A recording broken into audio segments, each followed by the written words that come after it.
far too many babies are dying in our community.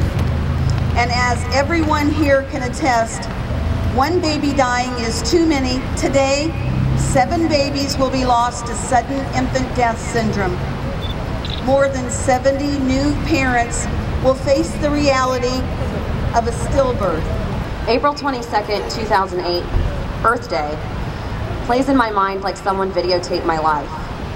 I remember putting my hand on Ella's head and touching her forehead, saying, "I love you, Ella Bella," and rushing out the door because I woke up late that morning. Imagine that. I remember the way she looked perfectly. It's a snapshot. And she just looked so peaceful that I didn't want to wake her up. So I didn't kiss her goodbye that day. When my work phone rang, I looked at the number on the caller ID and I answered with a big smile. And before I knew it, that smile turned to an instant horror. The words he was saying didn't make sense. I could not comprehend that she wasn't breathing. I didn't know what happened. And as everyone's lives in the newsroom carried on like business as usual, my world was falling apart. And at that very moment, that's when my heart shattered. My seemingly healthy 10-week-old baby girl was gone. One of the nurses wrapped Ella up in a blanket and handed her to me, then walked out of the room with her head down. She hadn't even had a cold yet. And there I am, swaying back and forth, holding my baby that just looks like she's sleeping.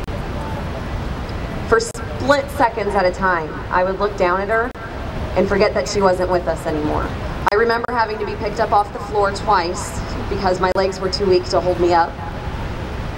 And I remember screaming and crying that I needed to feed my baby.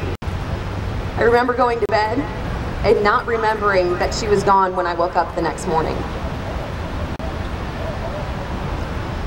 But now, I try to remember how I used to laugh when Ella would get the hiccups in the womb. I remember how she used to stick her little foot in between my ribs and curl her toes.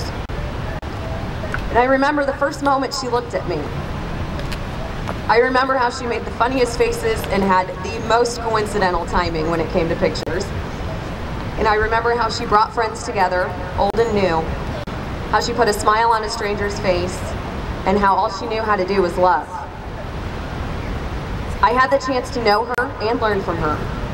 She really did remind me how to love, laugh, and appreciate life. And she really did teach me how to put someone else first.